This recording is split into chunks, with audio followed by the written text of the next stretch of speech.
너희 중에 심지어 음행이 있다 함을 들으니 그런 음행은 이방인 중에서도 없는 것이라. 누가 그 아버지의 아내를 취하였다 하는도다. 그리하고도 너희가 오히려 교만하여져서 어찌하여 통한이 여기지 아니하고 그 일 행한 자를 너희 중에서 쫓아내지 아니하였느냐. 내가 실로 몸으로는 떠나 있으나 영으로는 함께 있어서 거기 있는 것 같이 이런 일 행한 자를 이미 판단하였노라.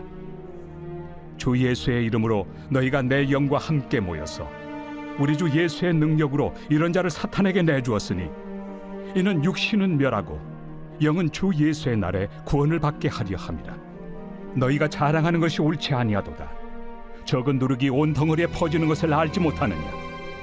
너희는 누룩 없는 자인데 새 덩어리가 되기 위하여 묵은 누룩을 내버리라. 우리의 유월절 양 곧 그리스도께서 희생되셨느니라. 이러므로 우리가 명절을 지키되 묵은 누룩으로도 말고 악하고 악에 찬 누룩으로도 말고 누룩이 없이 오직 순전함과 진실함의 떡으로 하자. 내가 너희에게 쓴 편지에 음행하는 자들을 사귀지 말라 하였거니와 이 말은 이 세상에 음행하는 자들이나 탐하는 자들이나 속여 빼앗는 자들이나 우상 숭배하는 자들을 도무지 사귀지 말라 하는 것이 아니니 만일 그리하려면 너희가 세상 밖으로 나가야 할 것이라. 이제 내가 너희에게 쓴 것은 만일 어떤 형제라 일컫는 자가 음행하거나 탐욕을 부리거나 우상 숭배를 하거나 모욕하거나 술 취하거나 속여 빼앗거든 사귀지도 말고 그런 자와는 함께 먹지도 말라 함이라.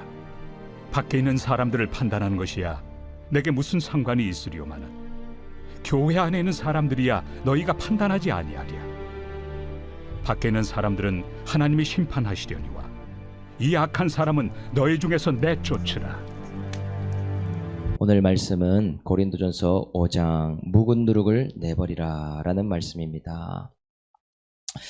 사람의 특성 중에 한 가지가 불안하거나 두려운 것을 보기 싫어하고 스스로 자꾸만 안심하려고 하는 모습이 있다고 합니다. 동물 중에 꿩과도 비슷한 모습이죠. 이것이 신앙생활에서도 나타나는데 좋은 설교를 들으면 그것을 듣는다고 내 신앙이 좋은 것이 아닌데 오늘 설교를 들었으니 안심이라고 생각합니다. 또 저도 설교자이지만 좋은 설교를 한다고 해서 믿음이 좋은 사람이 아닌데 그런 것으로 그래도 이 정도면 괜찮다라고 생각한다는 것이죠. 또한 교회에서 뭔가 맡아서 열심히 하면 또 유명한 교회에 유명한 설교를 듣고 잘 붙어가고 있으면 나도 그 수준에 있겠지라고 우리는 착각하고 있을 때가 많이 있습니다. 그래서 스스로 안심시키고 이 정도면 양호하다, 속고 싶어하는 모습이 있더라는 것이죠. 이것의 결론이 무엇인가? 나도 속고 남도 속이는 믿음으로 빠질 가능성이 커지는 것이더라 라는 것입니다. 그런데 이런 신앙에는 회개가 없을 가능성이 크죠. 오늘 고린도의 모습이 그렇습니다. 사역자를 추종하면 나는 괜찮을 거야 라든지 내 지식이나 언변이 좋으면 내 믿음은 좋은 편일 거야, 이런 식으로 스스로의 욕심에 속고 스스로의 명분에 속는 모습을 우리는 볼 수 있습니다.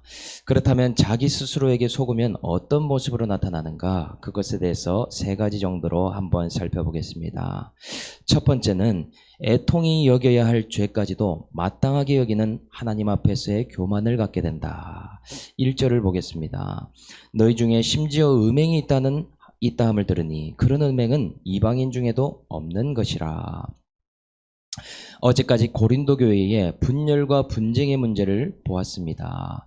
이런 파벌 싸움을 보면서 우리는 이런 생각을 할 수 있죠. 그냥 사람이 다르니까 파가 좀 갈라질 수도 있겠지. 또 누구 밑에 있든지 신앙생활 잘하면 되지 않을까, 이렇게 단순하게 생각하는 경우도 있을 수 있습니다. 그런데 문제는 뭐냐? 이 분열이 단순한 분열에 그치는 것이 아니라 더 심각한 문제로 발전이 되더라는 것입니다. 그것이 뭐냐? 음행의 문제가 일어나게 되었다.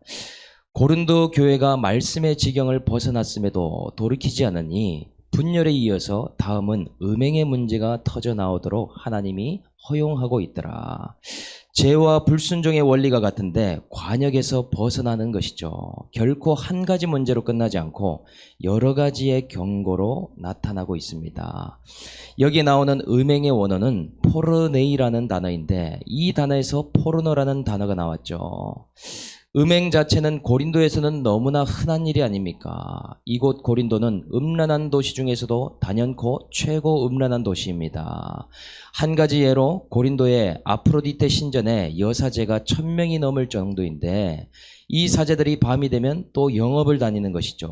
음란을 먹고 마시는 도시, 그 도시가 고린도라고 할 수 있습니다. 그런데 여기에 음행을 기록한 이유는 음행은 음행인데 특이한 음행의 사건이라고 이야기합니다. 어떤 음행이냐? 여기서 고린도 교회의 어떤 교인이 아버지의 아내를 취했다라고 말한다는 것이죠. 여기서 말하는 아버지의 아내는 어머니를 말하는 것이 아니라 계모나 첩모를 말하는 단어입니다. 왜 이런 말이 나오는가? 고린도는 물질적으로 부유하다 보니 한 명의 아내를 두는 것이 아니라 여러 명의 아내를 거느리고 살았을 가능성이 큽니다. 마치 구약에 나오는 르우벤처럼 한 아들이 아버지 여자를 취해서 같이 살았다는 이야기를 지금 하고 있는 것이죠. 이런 음행의 문제는 다른 도시에서도 보기 드문 일이고 고린도니까 일어날 수 있겠다 생각할 것 같은데 그것보다 더 큰 어려움이 2절에 나오고 있습니다. 2절에 보니 그리하고도 너희가 오히려 교만하여져서 어찌 통한이 여기지 아니하고 그 일을 행한 자를 너희 중에 쫓아내지 아니하였느냐. 아까도 이야기했듯이 세상 사람들이야 이런 일을 해도 전혀 양심의 거리낌이 없고 고린도에서는 이것이 죄라는 인식조차 되지 않고 있습니다. 그러니 특히 음란이라는 자연스러운 고린도라면 이것은 아무렇지 않은 일일 것입니다. 그런데 바울이 충격적으로 이것을 기록하는 이유는 세상 사람들의 이야기가 아니라 고린도 교회 안에서의 이야기더라라는 사실이죠. 이러한 일이 생기면 거기다가 통한이 여겨야 되는데도 불구하고 도리어 떳떳이 여기고 있다라는 사실을 말하고 있습니다. 여기서 통한이 여긴다라는 말은 애통하다라는 뜻인데 죽은 자 앞에서 꺼이꺼이 우는 모습을 말하는 단어를 기록합니다. 그러니 성경의 믿음의 사람들이 하나같이 자기의 죄를 만나게 되는 순간 어떤 일을 했습니까? 통한이 여기고 애통함으로 하나님 앞에 회개를 부르짖었죠. 다윗을 보아도 가슴을 치고 머리에 죄를 뿌리며 옷을 찢는 일을 하게 되었습니다. 믿는 자에게 있어서 죄의 문제는 회개라는 반응으로 나타나는 것이 일반인데 그렇지 않더라는 것입니다. 그런데 지금 사태가 심각한 것은 죄라고 인식하지 않을 뿐만 아니라 회개가 아닌 당당히 여기며 심지어 똑같이 생각하는 무리까지 있어 쫓아내지 않는 기막힌 일을 행하더라는 것입니다. 구약에서는 아버지 아내를 취한 사람을 어떻게 하라고 합니까? 그 사람은 아버지의 하체를 범한 사람이기 때문에 백성 중에서 끊어질 것이라는 표현을 하고 있죠. 이것 또한 두 가지로 볼 수 있는데 그냥 보면 그 자리에서 죽이라는 것과 그게 아니라면 백성에게 출교시키라는 그런 말을 의미합니다. 그런데 이런 것을 알면서도 왜 고린도 교회는 쫓아내지 않았을까? 교만과 음행에 어떤 상관관계가 있을까? 그것은요, 교만한 자는 애통하지 않더라는 사실이죠. 내가 자만하다는 것은 하나님 앞에서 죄를 가볍게 여기고 합리화하고 명분시 삼는 모습으로 나타날 가능성이 크다라는 것입니다. 이런 일이 있는 이유를 쉽게 우리는 추측해 볼 수 있습니다.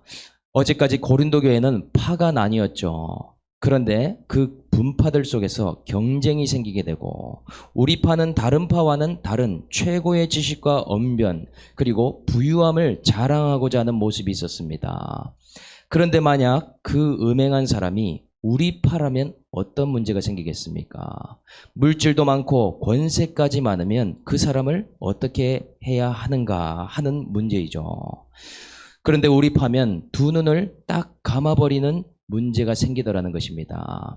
다른 파에 그런 사람이 있었다면 찢어 죽일 놈이라고 했을 텐데 우리 파에 있으니 건드리지도 못하고 조용히 넘어가는 현상이 나타난다는 것이죠.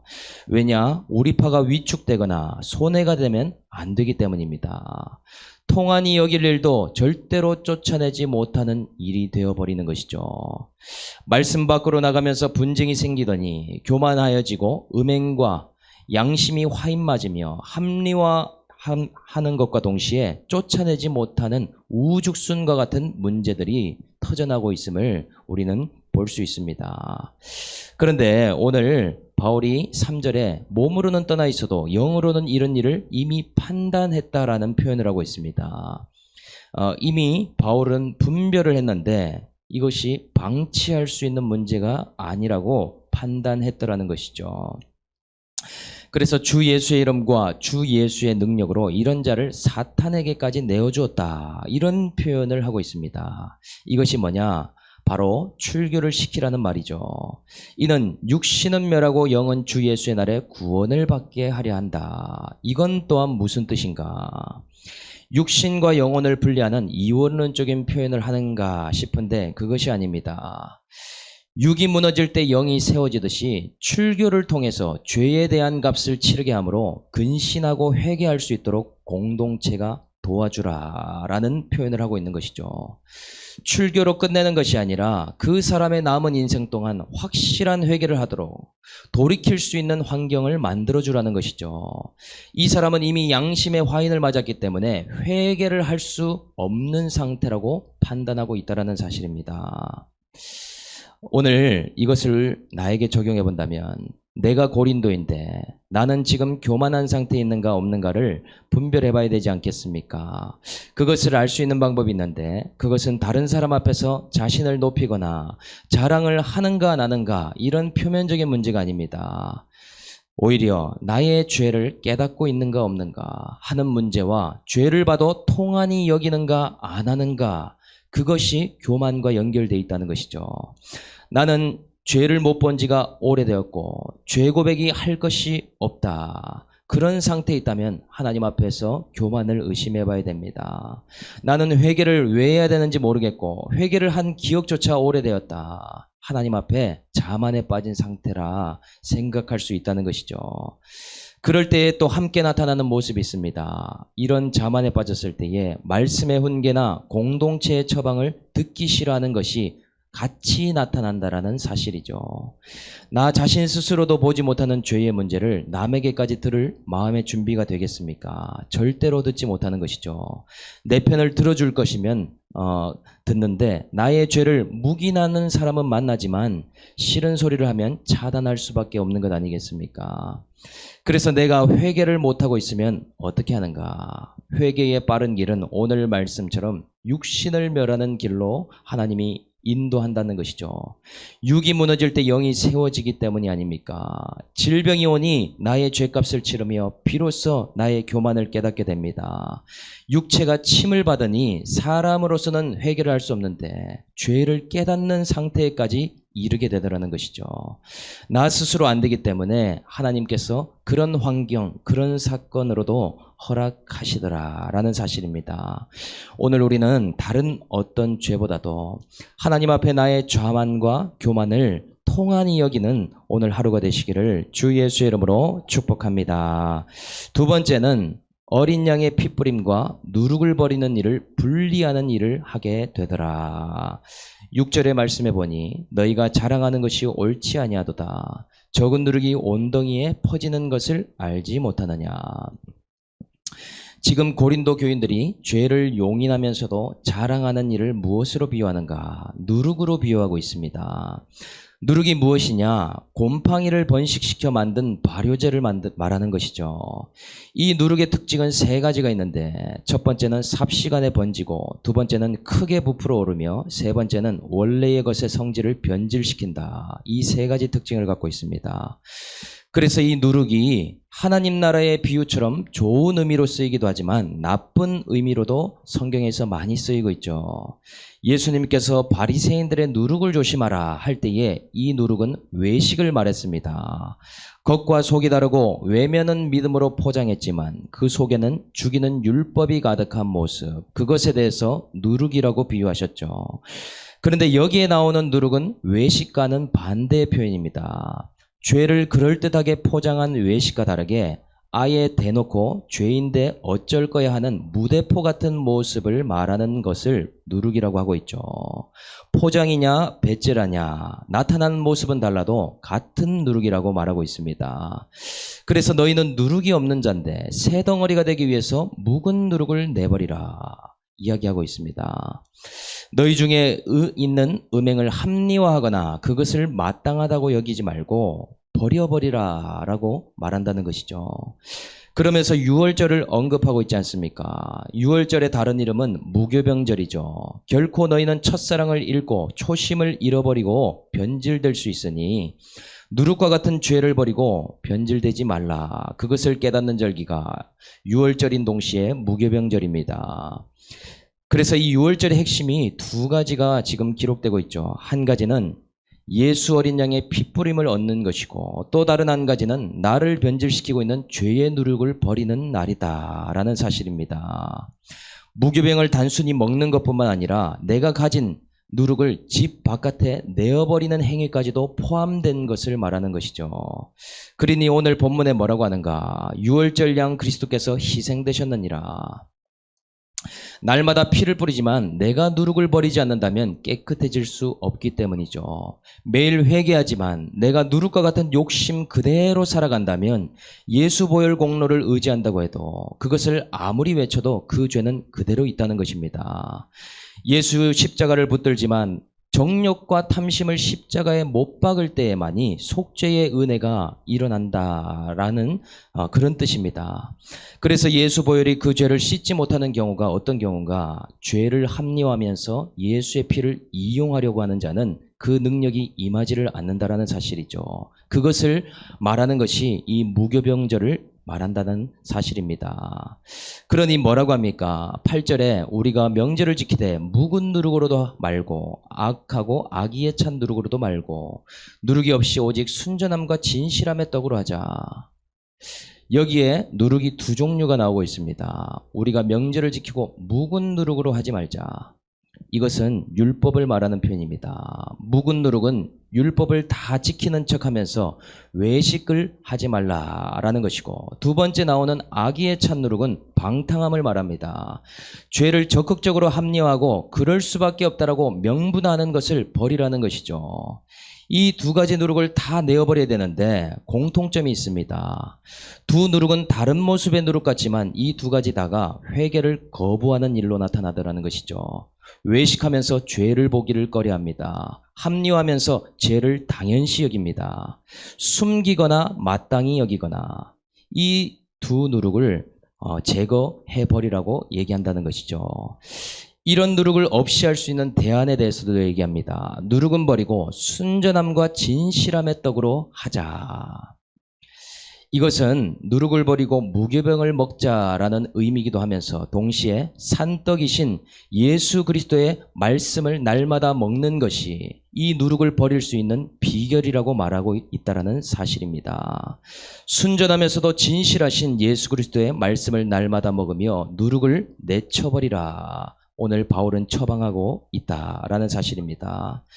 그래서 우리의 신앙에서도 두 가지 누룩을 조심해야 됩니다. 한 가지는 내가 율법을 다 지키는 것처럼 죄를 숨기는 것이고, 또 다른 한 가지는 죄를 지을 수밖에 없는데 어떻게 할 것이냐, 오히려 무대포로 나가는 것입니다. 그런데 이 두 누룩을 없이 하는 것은 날마다 순전함과 진실함의 말씀을 먹는 일밖에 없더라는 것이죠. 내가 어디서부터 변질되었는가? 내가 언제부터 합리화하고 나도 속고 남도 속이는 믿음을 가지게 되었나? 확인할 수 있는 비결은 말씀의 떡밖에 없다라는 사실입니다.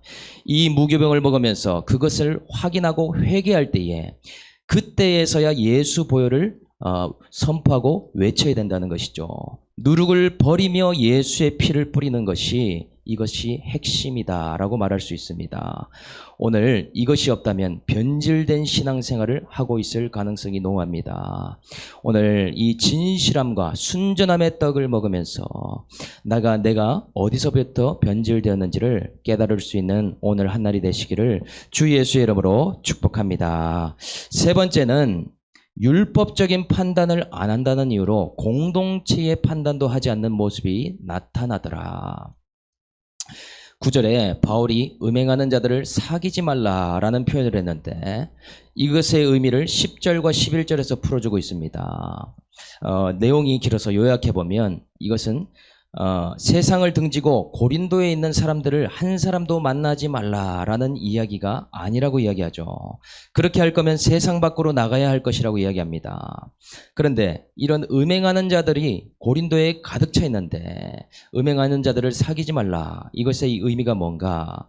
특히 공동체 안에 믿음의 형제가 있는데 죄의 누룩을 합리화하고 그것을 옮기는 자와 함께 사귀는 것을 하지 말라라는 표현을 한다는 것이죠.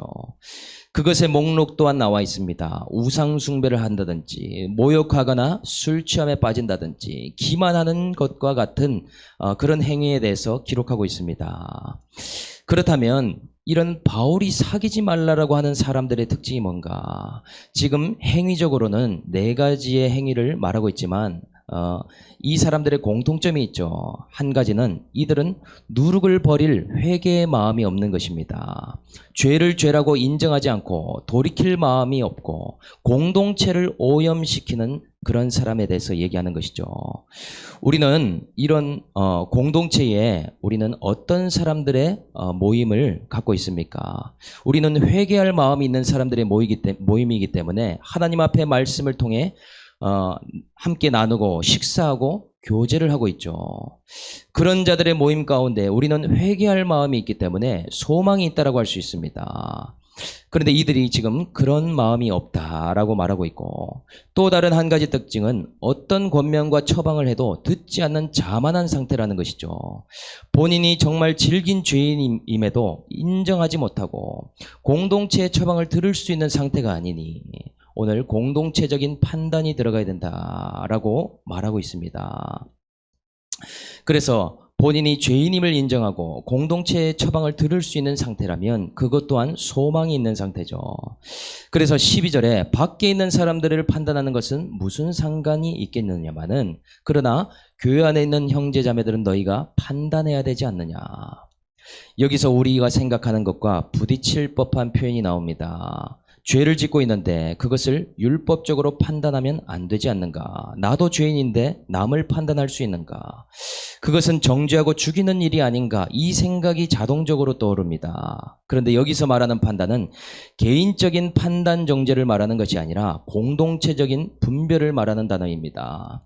개인적인 감정과 개인적 율법적인 기준, 인간적인 동기를 갖고 하는 그런 판단 정죄를 말하는 것이 아니고 말씀을 가지고 하는 공동체적인 분별과 치리를 말하는 것이더라. 이것은 우리 모두가 죄인이라는 사실과는 다른 의미입니다. 모두가 죄인이라 죄를 지을 수밖에 없겠지만 공동체의 치리를 받는 자는 그것을 죄로 인정할 마음이 없는 자, 회개할 생각이 없으며 도리어 공동체의 죄를 합리함으로 전념시키는 일을 계속적으로 하는 자, 이런 사람에 대하여서는 공동체의 처방과 치리가 필요하다는 얘기를 바울이 하고 있는 것입니다. 그런데 바울이 아까 했던 말이지만 너무한 것 같은 처방을 하는 것 같죠. 아까는 사탄에게 내어준다는 표현을 했는데 오늘 마무리에는 다른 표현을 하고 있습니다. 그 악한 사람을 너희 중에 내쫓으라. 표면적으로 보면 너무한 것 아닌가 생각이 들지만 두 가지 의미가 들어 있습니다. 한 가지는 그 사람을 내쫓으면서도 공동체는 반드시 지켜내야 된다라는 의미와 또 다른 한 가지는 그 사람에게 기회를 줘야 된다라는 의미를 갖고 있습니다. 그런데 두 번째 의미가 크다라는 것이죠. 그 사람이 내쫓겨서 나가지만 나간다는 것은 다시 돌아올 기회를 얻게 하는 것입니다. 출교를 당하게 되었을 때 이 사람은 그때부터 고독하면서도 고통의 시간을 갖게 됩니다. 하나님과의 관계도 믿는 형제들과의 관계도 다 단절된 것 같은 시간을 보내야 되지 않습니까? 육신은 살아있지만 마치 죽은 것 같은 시간을 보내게 되겠죠. 그런 근신의 시간과 고독한 시간을 통해서 내가 정말 큰 죄를 지었음에도 회개하지 않았구나. 나 때문에 공동체가 수고하고 있었는데도 그 말을 듣지 못했구나. 그것을 깨닫고 주님 앞에 온전히 회개하고 돌아올 수 있는 시간을 준다라는 이야기가 된다는 것이죠. 그런데 이렇게 교회가 공동체적인 치리가 필요함에도 불구하고 잘 하지를 못합니다. 우리나라에서도 공개적으로 치리하는 교회는 제가 아는 교회는 단 2개의 교회뿐이 없습니다. 샘물교회와 우리들 교회죠. 왜냐? 현실적으로는 성도가 와주는 것만으로도 고맙기 때문입니다. 사람은 인간적으로 해석하기 때문에 그런 처사를 했을 때 그 사람들만 쫓는 것이 아니라 다른 사람들도 떠날까 하는 리스크가 생기기 때문에 그것을 하기가 어렵다는 것이죠. 두려움을 이기기 어렵고 또 교회가 치리하는 것을 꺼리고 어려워합니다. 그런데 그런 문제를 공동체의 처방과 치리하지 않게 되었을 때 생기는 더 큰 문제가 무엇이냐? 교회에 나오는 숫자는 유지될 수 있지만 결과적으로 교회의 거룩성이 파괴되고 순수성을 잃게 되는 문제가 생기게 되죠. 거룩의 수준이 낮아지게 되고 깨어지는 일이 생기게 됩니다. 하나님 보시기에 이런 숫자보다 더 중요한 것은 거룩의 수치가 중요하죠. 거룩을 향한 이런 재생력이 훨씬 더 중요합니다. 하나님 보시는 것은 순수성이 어떠한지, 거룩성이 어떠한지를 하나님이 보신다라는 것이죠. 그런데 그런 것이 없으면 저 사람도 하는데 나도 괜찮아. 저 정도는 죄를 짓는 분위기니까 저것은 어쩔 수 없지 하면서 덮고 넘어가는 것이 토양이 되고 합리화가 되고 묵인하는 분위기가 되게 될 수밖에 없습니다. 죄를 치리하는 능력, 말씀 안에서 자정할 수 있는 능력이 없게 되면 어떻게 되는가? 작은 곰팡이 같은 문제들이 덮어놓고 가다 보니 더 큰 악취와 썩은 내를 내는 문제들로 일어나게 되더라는 것이죠. 지금까지 당장은 숫자가 줄지 않은 것처럼 보이지만 더 큰 공동체의 쇠약으로 가는 지름길이라는 사실이더라라는 것입니다. 말씀을 벗어난 것도 모자라 거룩성과 순수성을 잃는 교회는 이미 생명력을 잃어버렸기 때문이죠. 종국에는 더 쇠약할 수밖에 없습니다. 오늘 저와 여러분들이 회개만이 살 길임을 깨닫고 죄로부터 자정하는 능력, 회개의 능력을 회복할 수 있는 저와 여러분 세비공동체 모두가 될 수 있기를 주 예수의 이름으로 축복합니다. 적용 질문 드리겠습니다. 하나님께서 가증히 여김에도 나는 통한히 여기지 않는 죄의 문제는 무엇입니까? 예수의 보혈을 의지하는 것과 누룩을 버리는 일 중에 무엇을 잘 못하고 있습니까? 나를 오염시키는 누룩은 묵은 누룩인가요? 악에 찬 누룩인가요? 그럼에도 말씀을 붙들고 담대하게 해줘야 할 공동체의 처방과 치리는 무엇입니까? 오늘 말씀을 생각하면서 한번 기도하겠습니다. 하나님 아버지, 목회자가 죄를 보는 만큼 공동체가 회개할 텐데 말씀을 보니 저는 하나님 앞에 교만한 자임을 이 시간 고백합니다. 육이 무너졌을 때는 죄를 예민하게 보았고 내 죄 때문에 건강이 무너졌다는 것을 깨달았을 때는 죄를 통한히 여겼지만 육신이 괜찮고 내 삶에 고난이 없으면 이 정도면 괜찮겠지 스스로 속고 싶어하는 모습을 가진 자가 저임을 고백합니다. 예수의 보혈의 피를 의지한다고 찬양하고 박수치고 그 피를 매일 뿌리고 선포함에도 내 삶을 즐겁게 해주는 묵은 누룩을 버리는 것이 부족한 것임을 오늘 깨닫게 되었습니다.